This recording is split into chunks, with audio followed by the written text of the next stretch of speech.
Greatest Battles, Season 2, where we explore history's greatest sieges.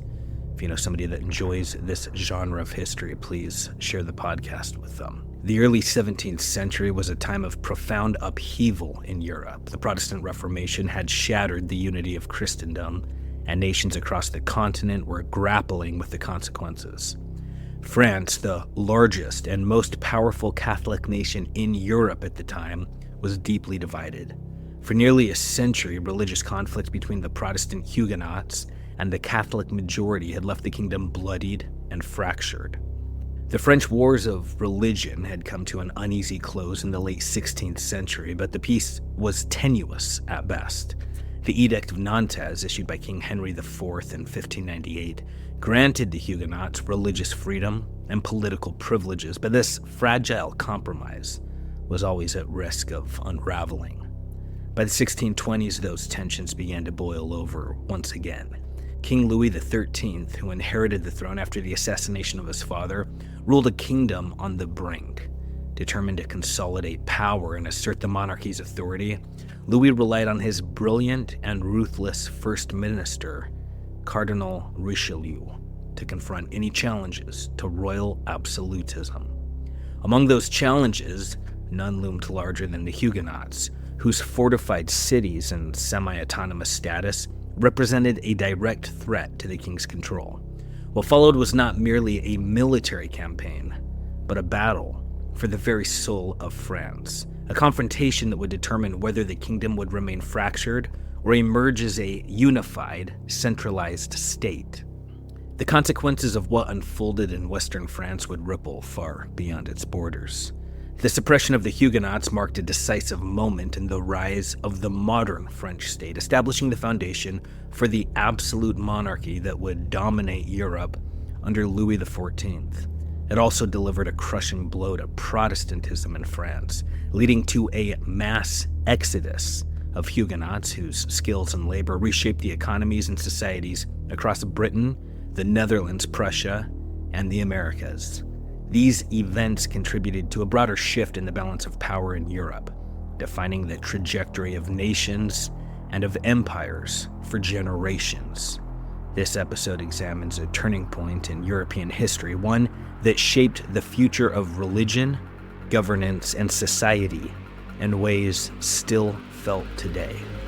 Let's now experience the Siege of La Rochelle. Welcome to History's Greatest Battles, Season 2, Episode 8, The Siege of La Rochelle, the 10th of September 1627 to the 27th of October 1628. Huguenot forces, unknown, but likely the entire male population of the city, estimate unknown. British forces, roughly 5,000 troops. Royalist forces, roughly 30,000 troops. The fall of La Rochelle marked the definitive end of French toleration for Protestantism, dismantling any illusions of coexistence under the Edict of Nantes. This event triggered an exodus of Huguenots, tens of thousands fleeing persecution to seek refuge abroad, reshaping societies across Europe and the Americas. The Huguenots, those defiant French Protestants, had carved out a place for themselves in France as early as the 1520s, yet their presence stirred constant tension in a land fiercely loyal to Catholic tradition. From 1562 to 1597, the Kingdom of France was ripped apart by 8 ferocious religious wars, with the Catholic monarchy standing as the standard-bearer of one side and the Protestant Huguenots rallying their forces on the other. This bloody conflict reached a turning point when Henry of Navarre ascended as King Henry IV, the man who would inaugurate the powerful Bourbon dynasty. Though born and bred a Protestant, Henry embraced Catholicism to secure the loyalty of his divided subjects. Yet in 1598, he issued the Edict of Nantes, a bold decree that extended religious freedom across the kingdom, a gesture of unity and pragmatism in a very fractured Rome. Peace held for a time, but it unraveled violently when Henry was struck down by an assassin's blade, leaving his son Louis XIII to ascend the throne. Under Henry's reign, the Huguenots had risen to prominence, securing influential roles in the royal court and enjoying local autonomy surpassing that of their Catholic counterparts. Their unyielding faith and fiercely independent spirit soon sparked resentment and fury among France's Catholic majority.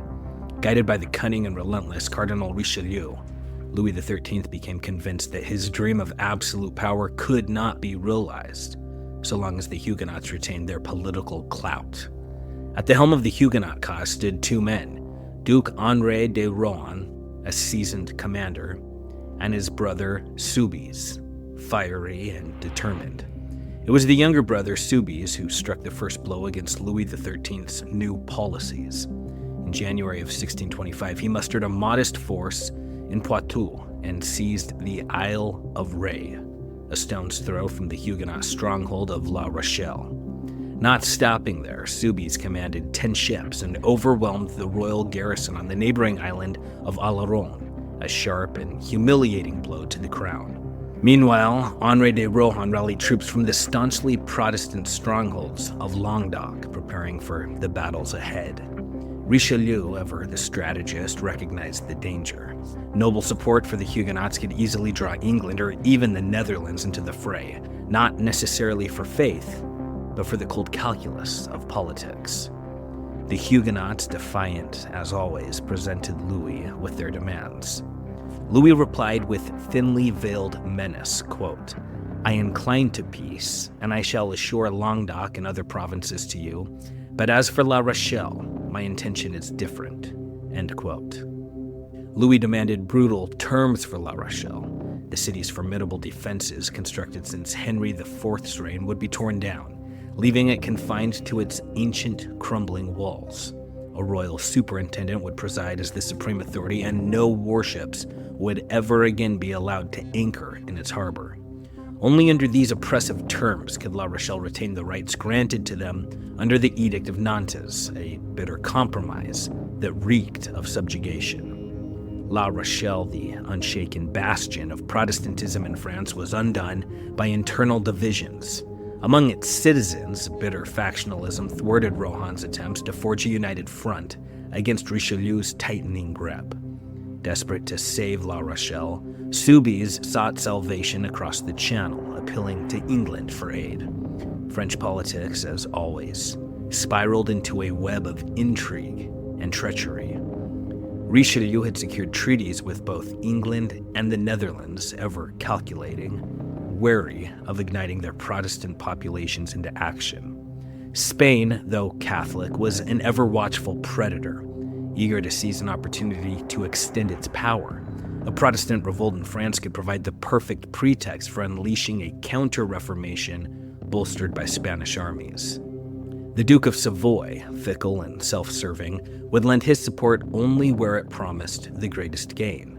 Richelieu kept his sights fixed, though, on La Rochelle alone, avoiding a broader war with the Huguenots for now, and calculating that this narrow focus would deter foreign intervention save for the English. In England, Soubise found eager allies among the populace and secured the backing of George Villiers, the Duke of Buckingham, a powerful confidant of King Charles. By June 1627, Buckingham assembled a force of 5,000 men, supported by a fleet, and they set sail for La Rochelle with grand ambitions. La Rochelle was a fortress by design. Guarded by 3 islands, Ré, Aix, and Oloron, its harbor was fortified by 2 towering sentinels, connected by a heavy chain that could rise to block any ship from entering. While the sea offered little hope for an assault, the landward approach was hardly more inviting.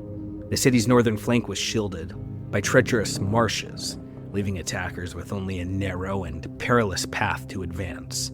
Fort St. Louis commanded the landward approach, and behind it stood the city's freshly built walls, towering and unyielding. Every able-bodied Huguenot man within the city stood ready to fight, while their merchant vessels had been ingeniously outfitted for swift conversion into warships. When Buckingham's fleet appeared on the horizon, Richelieu had already reinforced Ré and Oloron with royal troops and even stationed a weak garrison at Fort St. Louis.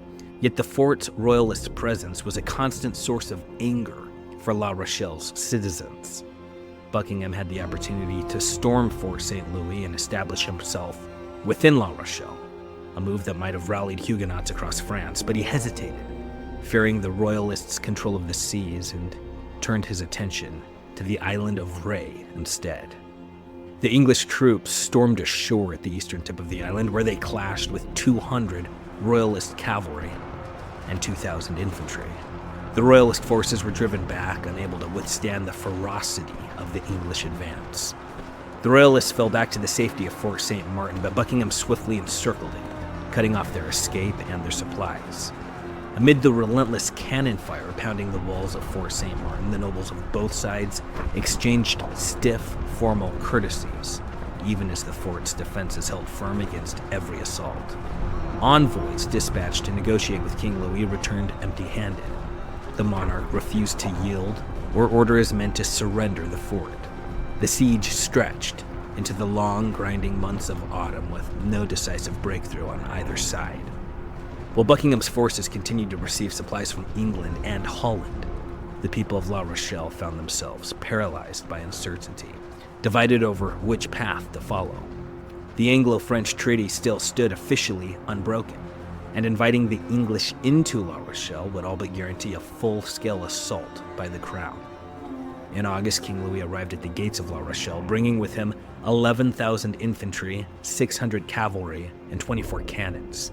His words to the people carried both a promise and a threat. Quote, "If the citizens are prepared to show themselves good Frenchmen, they have nothing to fear." End quote. Inside the walls of La Rochelle, moderates and radicals bickered endlessly, even as Buckingham's blockade slowly strangled the garrison at Fort St. Martin. The townspeople, caught between two armies, sold their goods to both the English and the Royalists, yet in doing so, they drained their own vital resources, edging ever closer to starvation. Cut off from the rest of France, they were barred from harvesting their fields, leaving them entirely dependent on what little they had within the city walls. Despite their growing desperation, the people of La Rochelle worked tirelessly to bolster their defenses. But with Louis refraining from an all-out attack, the Protestant strongholds elsewhere in France remained frustratingly silent, unwilling to rise in support. Louis dangled the promise of peace, while Buckingham pledged men and resources if only Fort St. Martin could be brought to its knees. The stalemate dragged on until September 10th, when Royalist engineers began reinforcing the defenses of Fort St. Louis, signaling a shift in momentum. Had Louis relinquished Fort St. Louis to the Huguenots, they might have cast the English out. But when he chose instead to strengthen its defenses, the city's leaders saw his promises for what they truly were: empty words cloaked in deceit. The tension erupted into violence as the Huguenots unleashed a volley against the fort. The Royalists returned fire, and the last remnants of fragile peace were obliterated in an instant. The situation for the Protestants unraveled with brutal swiftness. On October the 7th, a fleet of 46 supply ships exploited a storm to break through and deliver desperately needed provisions to Fort St. Martin, just as its commander had warned of imminent surrender from starvation. Though initially well-provisioned, the English forces fell victim to the ravages of dysentery, their strength ebbing away with every passing day. The biting chill of autumn set in, while back in England, both public and royal support for the campaign began to waver. On November the 7th, Buckingham launched a desperate assault on Fort St. Martin, hurling his men against his defenses, yet despite their efforts, they could do little more than seize the outer walls. As Buckingham prepared to retreat, Royalist reinforcements landed under cover of darkness. By dawn on November 8, 4,000 fresh troops stood ready to confront the battered English force. Buckingham's cavalry charge failed to break the French resolve, forcing him to lead a grueling, bloody retreat back toward his waiting ships. As the English staggered back, 600 men from Fort St. Martin stormed out to join the Royalist assault. The retreat turned into a slaughter, with English soldiers falling in droves under the relentless onslaught. Among the few survivors who escaped to the ships under the cover of darkness was Buckingham himself, his ambition dashed and his army now broken. By January 1628, Richelieu's besieging army swelled to 30,000 men. Yet La Rochelle's lifeline remained intact. The sea was still open, and supplies continued to trickle in. Unable to muster enough ships to fully blockade the harbor, Richelieu turned to the ingenious proposal of the visiting Marquis de Spinola. A dike would be constructed across the mouth of the harbor, an unyielding barrier to choke off all supply routes by sea. Throughout the early months of 1628, Richelieu's engineers toiled relentlessly, driving pilings deep into the seabed and sinking boats laden with stone to form an unbreakable breakwater. The city's position, far inland, left its guns powerless to disrupt the harbor's mouth, forcing the defenders to watch helplessly as the dike took shape. A narrow gap was left in the dike's center to allow the tides to pass, but it was heavily fortified with floating batteries and a massive chain, making it nearly impenetrable. Always resourceful, Richelieu discovered through a deserter the existence of a hidden entrance to the city via its sewers. On the night of March 12th, he armed himself and personally led 4,000 infantry and 1,000 cavalry preparing to storm La Rochelle once the sewer gate was blown apart. But the plan unraveled. The engineers lost their way in the marshes, and when they finally reached their objective, daylight had betrayed their position, leaving them dangerously exposed. The defenders wasted no time fortifying the sewer entrance, sealing off what might have been a fatal breach. The siege, now a grinding roar of attrition, dragged on. Richelieu ensured his troops were well paid, spiritually supported, and rigorously disciplined, but even his careful stewardship could not shield them from the grinding misery of the long winter. Richelieu's grim resolve only brightened when reports of mounting desperation within the city reached his ears. Deserters carried tales of hunger gnawing at La Rochelle's defenders, with scurvy spreading through the population like a silent plague. Even the city's leadership became targets as plots against their lives surfaced amidst the chaos. The English garrison, remnants of the failed campaign from the previous summer, grew restless, their demands for additional pay threatening to ignite mutiny. The promised reinforcements from Languedoc, pledged by Rohan, never came, leaving La Rochelle to face its fate alone. King Charles of England offered new hope, promising supplies by April on the condition that the Huguenots recognize him as their benefactor.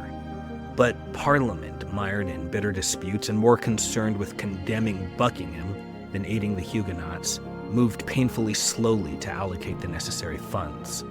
When Admiral Lord Denbigh, Buckingham's brother, finally arrived at La Rochelle with a convoy of supplies already rotting, he refused to engage the French fleet or challenge the dike blocking the harbor. Instead, he sent word to the city leaders, advising them to prepare for surrender while his fleet lingered offshore, an empty gesture meant to intimidate the French blockade. Despite the absence of English reinforcements, Richelieu struggled to convince Louis XIII to authorize a final assault to crush the city outright. The siege dragged on through the sweltering summer. Hundreds fled the city in desperation, while countless others succumbed to hunger and disease within its walls. In late September, a fresh English fleet appeared on the horizon, laden with troops and supplies. But Richelieu's agents, working with surgical precision, spread mutiny among the sailors, ensuring that no aid reached the beleaguered city. On October the 27th, with no hope remaining, Jean Guiton, the mayor of La Rochelle, led 4,000 gaunt, broken survivors to Richelieu's camp. 2 days later, the defeated citizens were brought before King Louis himself. That same day, Richelieu, triumphant, marched into the city at the head of his forces. He refused Guiton's formal surrender, banishing the defiant mayor as punishment for his insolence. King Louis made his ceremonial entrance into La Rochelle on November the 1st, a symbol of his authority. By the 18th, his work complete, he departed for Paris, leaving behind the scars of conquest. In the aftermath, Richelieu commanded the destruction of La Rochelle's proud walls, ensuring it could never again rise in defiance. More significantly, Richelieu celebrated Mass within the fallen city, marking the official restoration of Catholicism to its battered streets. The fall of La Rochelle was not merely the collapse of a city. It was in actuality the death knell for the Huguenot cause in France. Divided and plagued by indecision, the Huguenots were no match for Richelieu's relentless focus and strategic mastery. While Protestants were spared outright persecution for the moment, Louis XIII had taken a decisive step toward the absolute monarchy that would soon define France. His son, Louis XIV, would complete this transformation. In 1685, he revoked the Edict of Nantes and unleashed unrelenting persecution upon the Huguenots, sealing their fate. The revocation unleashed a human tide as nearly 800,000 Huguenots abandoned France, scattering across Britain, Germany, Switzerland, and the North American colonies. Stripped of their homeland, but unbroken in spirit, they carried with them an unrelenting belief in freedom of conscience, a belief that would take root in the fertile soil of the American colonies, growing over decades into the ideals of liberty and self-determination that would one day ignite a revolution and forge a new nation.